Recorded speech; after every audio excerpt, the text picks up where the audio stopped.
آپ دیکھیں کہ کوئی بھی شخص جسے کسی چیز کا انتظام چلانا ہو اس پر تمام لوگوں سے بڑھ کر بوجھ ہوتا ہے، اور اگر خود وہ ایک کمزور شخص ہو تو کیا ہوگا؟ نہ وہ صحیح انتظام کرے گا، اور جن کی ذمہ داری اس نے لی سب کو ہلاکت میں ڈالے گا۔ اگر ایک اناڑی شخص ڈرائیور بن جائے تو نتیجہ کیا ہوگا؟ سب ایکسیڈنٹ میں نقصان اٹھائیں گے۔ اس لیے اللہ تعالیٰ نے مرد کو قوام بنایا کہ وہ جسمانی طور پر عورت کے مقابلے میں سٹیبل ہے۔ ہر عورت پر اگر وہ پریگننٹ نہیں تو ہر مہینے ایک ایسی کیفیت آتی ہے کہ جس میں وہ اپنے آپ کو صحت کے مقابلے میں بیماری سے قریب تر پاتی ہے، فزیکلی بھی ایموشنلی بھی انفٹ فیل کرتی ہے، اور اگر پریگننسی کی حالت میں ہے تو وہ تو ہے ہی واہنن علی واہن، مشکل پر مشکل۔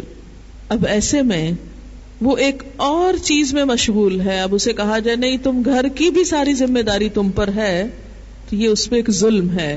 فرمایا کیونکہ مردوں پہ ایسی کوئی کیفیت نہیں گزرتی، وہ ایک ہی حالت میں رہتے ہیں، تو بما فضل اللہ بعضهم علی بعض۔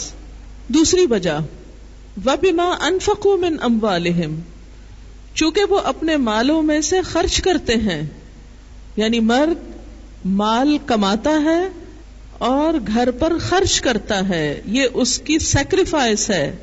اس وجہ سے انتظام اس کے ہاتھ میں دیا گیا جس کا پیسہ ہے۔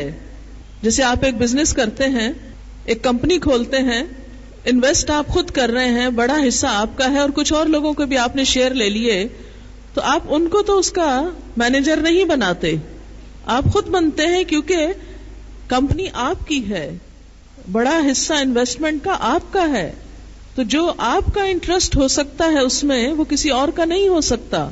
تو مرد چونکہ مال کما کے لا رہا ہے تو گھر کی بھلائی اور فلاح اور بہتری میں جو اس کا انٹرسٹ ہو سکتا ہے وہ دوسرے کا نہیں ہو سکتا۔ آج کی اس دنیا میں لوگوں نے جتنی بھی ترقی کی اور جتنا بھی اس بات کو، اس نظام کو جو فطرت کا نظام تھا، جو اللہ کا بنایا ہوا تھا، اس کو جتنا بھی پلٹنے کی کوشش کی اور عورت کو کھینچ تان کر مرد کے برابر کام کی جگہوں پہ لایا گیا کہ ہر وہ کام خواہ وہ اس کو سوٹ کرتا ہے یا نہیں، اس کی اہل ہے یا نہیں، اس کے مزاج کے مطابق ہے یا نہیں، چونکہ اسے مرد کے برابر ہونا ہے اس لیے وہ ہر اس سیٹ پہ ضرور بیٹھے جہاں مرد ہے۔ تو اس سے نقصان عورت ہی کو ہوا، اور اب دنیا پلٹ رہی ہے، بیک ٹو بیسکس کا نعرہ لگا رہی ہے، خواہ اسے نہیں بھی تسلیم کیا جا رہا۔ مثلاً یہ روزنامہ نوائے وقت ہے 12 جون 98 کا، اس میں ایک خبر چھپی تھی کہ امریکہ میں پروٹیسٹنٹ فرقے کے گروپ نے اپنے بنیادی عقائد میں تبدیلی کر لی، مرد کی عورت پر فوقیت کا اعتراف کر کے وفاشاری پر زور دیا گیا۔ اس تنظیم میں، یعنی ایک تنظیم نے یہ سب کیا ہے، صدر کلنٹن اور سینٹ کے نمائندگان سمیت 1.5 کروڑ افراد اس میں شامل ہیں۔ یعنی جس تنظیم نے یہ بات کہی ہے کہ مرد کو قوام مانا جائے اور عورت کو وفاشار اور وفادار ہونا چاہیے، انہوں نے اپنے بنیادی عقائد میں ترمیم کے مطابق یہ کہا کہ خاندان معاشرے کا بنیادی ادارہ ہے جو شادی اور دیگر خونی رشتوں سے تشکیل پاتا ہے۔ ترمیم میں طلاق، ہم جنس پرستی، اسقاط حمل کی بھی مخالفت کی گئی۔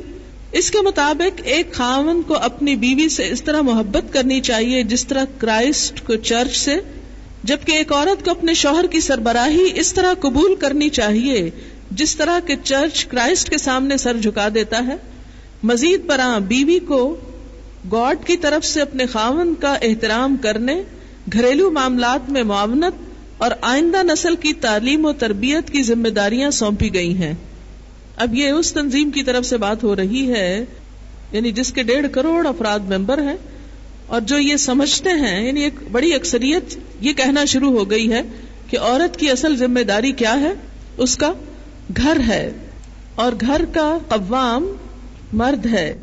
امریکی خواتین میں آج کل ایک نئی تحریک ابھر رہی ہے جس کو تحریک نسواں ثانی یعنی وومنز موومنٹ سیکنڈ کا نام دیا گیا ہے۔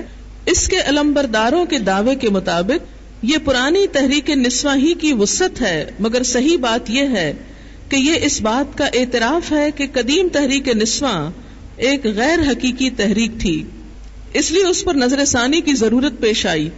ایک مبصر نے بجا طور پر اس کو تحریک میں خاموش تبدیلی کوائٹ شفٹ قرار دیا ہے. امریکی ماہنامہ اسپین جولائی 89 میں اس تحریک کا تعارف شائع ہوا.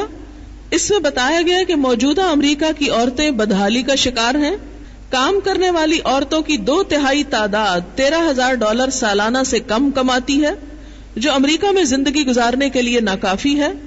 حمل، بچوں کی نگہداشت اور دوسرے نسوانی مسائل نے عورت کو سخت پریشانی میں مبتلا کر دیا ہے. واضح رہے کہ امریکہ میں 25 سے 45 سال کی درمیان کی عورتوں کی 70% تعداد دفتروں اور کارخانوں میں کام کرتی ہے. یعنی 70% عورتیں امریکہ میں دفتروں اور کارخانوں میں کام کرتی ہیں، مگر عورتوں کو عام طور پر مردوں سے کم تنخواہ ملتی ہے. بڑے عہدے انہیں حاصل نہیں، اور جیسا کہ آپ جانتے ہیں کہ امریکہ میں عورت صدر نہیں بن سکتی، یہ بڑائی صرف ہم ہی کو حاصل ہے. تحریک نسواں اول کا سارا زور اس پر تھا کہ عورت اور مرد ہر اعتبار سے برابر ہیں. عورت کو اگر آزادی مل جائے تو وہ مردوں ہی کی طرح اپنی زندگی کی تعمیر کر سکتی ہے. عورتوں کو مکمل آزادی دے دی گئی، مگر اب معلوم ہوا کہ عورت کو آزادی کے ساتھ تحفظ کی ضرورت ہے. صرف اپنی ذاتی بنیاد پر وہ کھڑی نہیں ہو سکتی. تحریک نسواں دوم کی ایک خاتون لیڈر ٹار ویلم نے اس بات کو واضح کیا کہ عورتوں کے حقوق حاصل کرنے کے لیے اب ریاستیں ہی ہمارے لیے عمل کا مقام ہیں. یعنی وہ کہتی ہیں کہ ہمیں اپنے حقوق کے لیے ریاست کے سہارے کی ضرورت ہے. اسٹیٹ کو ہمارا تحفظ کرنا چاہیے، کیونکہ عورت نے مرد کو قوام نہیں مانا. اب اس کے لیے قوام کون ہو؟ اسٹیٹ. مغربی عورت نے برابری کا حق مانگا تھا، وہ مل گیا. اب اسے پتا چلا کہ برابری کا حق کافی نہیں، مزید سپورٹ چاہیے. وہ گھریلو قوام کو اپنا قوام بنانے پہ راضی نہیں ہوئی. نتیجہ یہ ہے کہ حکومت کو قوام بنانا پڑا. اس طرح کے واقعات کیا بتاتے ہیں کہ ہم کس طرف کو جا رہے ہیں. تجربے کے بعد ایک امریکی خاتون لنڈا برٹن نے اپنے خاندانی تجربات پر ایک کتاب لکھ کر شائع کی ہے، جس کا نام ہے کہ تمہارے جیسی ایک تیز عورت گھر پر رہ کر کیا کام کرتی ہے. What's a smart woman like you doing at home؟ کتاب کا نام ہے. مذکورہ خاتون کی کہانی کا خلاصہ ان لفظوں میں ہے کہ میرا گھر پر رہنے کا کوئی ارادہ نہ تھا. میں ایک کمپنی میں پورے وقت کی ملازم تھی. 33 ایئرز کی عمر میں میرے ہاں ایک لڑکا پیدا ہوا. اس کو سنبھالنے میں مجموعی طور پر مجھے اپنی ملازمت چھوڑنی پڑی، یہاں تک کہ میرے لیے معاشی مسائل پیدا ہو گئے. میں نے دوبارہ باہر کا کام شروع کر دیا. میں اپنے بچے کے لیے شام کا وقت اور چھٹی کا دن دیتی، مگر وہ ناکافی تھا. اس کے لیے میں نے بچوں کی کیئر کا ایک ادارہ تلاش کیا، مگر مہینے بعد ہی اس کو ناقص سمجھ کر مجھے چھوڑنا پڑا. میں ملازمت چھوڑ کر پھر گھر پہ رہنے لگی، بچے کی دیکھ بھال کر سکوں. 2 سال تک کسی زیادہ بہتر ادارے کی تلاش میں رہی، یہاں تک کہ میرے ہاں دوسرا بچہ پیدا ہو گیا. میں نے دوبارہ ایک ملازمت کی اور دونوں بچوں کو گھریلو قسم کے تحفظ اطفال کے ادارے میں ڈالا، یعنی چائلڈ کیئر سینٹر پر، مگر اس کی کارکردگی پر مجھے اطمینان نہ ہوا. آخر میں نے خود اپنے گھر پر انفرادی خدمات حاصل کی، یعنی بیبی سیٹر کو گھر پہ رکھا. میں نے پایا کہ آپ خواہ کتنا ہی قاعدہ قانون بنائیں، کتنا ہی زیادہ رقم خرچ کریں، مگر یہ ناممکن ہے کہ ایک شخص دوسرے کے لیے محبت بھی دے سکے. یعنی جو محبت ماں اپنے بچے کو دے سکتی ہے وہ کوئی بیبی سیٹر نہیں دے سکتی. میں ایک ایسا شخص چاہتی تھی جو نرم مزاج اور محبت کرنے والا ہو، جو کسی قدر پر مزاح ہو، ایک زندہ شخص جو میرے بچوں کی کریٹیوٹی کو بڑھا سکے، تفریح کے لیے باہر لے جائے، چھوٹے چھوٹے سوالوں کا جواب دے، میٹھی نیند سلائے. آہستہ آہستہ اور تکلیف دہ طور پر میں اس حیرت ناک واقفیت تک پہنچی کہ جس شخصیت کو میں برسوں سے تلاش کر رہی تھی وہ میری اپنی ناک کے نیچے موجود ہے، یعنی میں خود. یہ ہے وہ کام جو میرے جیسی تیز عورت اپنے گھر کے اندر کر رہی ہے. تو اس سے کیا پتہ چلتا ہے کہ مذہب نے جو تقسیم کی کہ مین دا بریڈ ارنر اور وومن دا کیریکٹر بلڈر، یہی اصل تقسیم ہے. اللہ نے مرد کو قوام بنایا اور عورت کی ذمہ داری کچھ اور رکھی، لیکن جب سے عورت نے یہ سمجھا کہ اس کی عزت صرف باہر نکلنے میں ہے، وہ ایک دوہری مصیبت کا شکار ہوئی. ایک اور سروے ہے کہ جنگ کے میدان میں عورتوں نے جو کام کیے ان کا نتیجہ کیا نکلا. دوسری عالمی جنگ، سیکنڈ ورلڈ وار 1941 چھڑی تو روسی حکومت نے اپنے شہریوں سے جذباتی اپیلیں کی اور مادر وطن مدر لینڈ کو یعنی بچانے کا نعرہ دیا. اس سے متاثر ہو کر روسی نوجوان فوج میں بھرتی ہوئے. ان میں 8 لاکھ عورتیں بھی تھیں، یعنی سیکنڈ ورلڈ وار میں 8 لاکھ رشین ویمن بھی فوج میں شامل ہوئی، جن کی عمریں 15-16 سال کے درمیان تھیں. تو یہ ایک کتاب چھپی ہے، اس میں اس جنگ سے متعلق ایک خاتون مصنف نے 4 سالہ تحقیق کے دوران 100 شہروں کا سفر کیا اور 200 ان عورتوں کا انٹرویو کیا جو جنگ میں شریک ہوئی، اور جو تحقیقات سامنے آئی وہ کیا تھی کہ بہت سی عورتوں نے یہ چھپانا شروع کر دیا کہ وہ جنگ میں شریک ہوئی تھیں، کیونکہ وہاں شریک ہو کر انہیں اپنی عزت سے ہاتھ دھونا پڑا، اور انہوں نے چاہا کہ اب وہ دوبارہ عام لڑکیوں کی طرح شادی کے قابل ہو جائیں. یعنی وہاں جا کر وہ ملک کا دفاع تو کیا کرنا تھا، اپنا دفاع بھی نہ کر سکیں.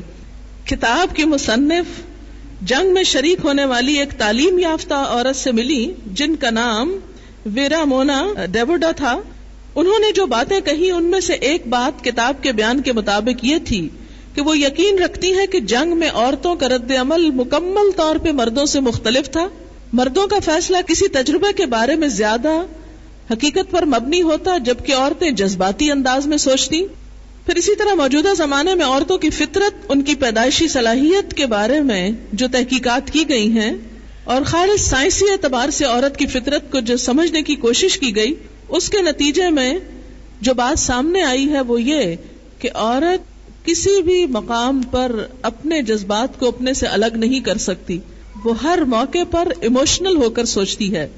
کوئی بھی شعبہ ہو، خواہ گھر کا ہو خواہ باہر کا ہو، ہر جگہ پر اس کے جذبات اس کے کام کے راستے میں رکاوٹ بنتے ہیں.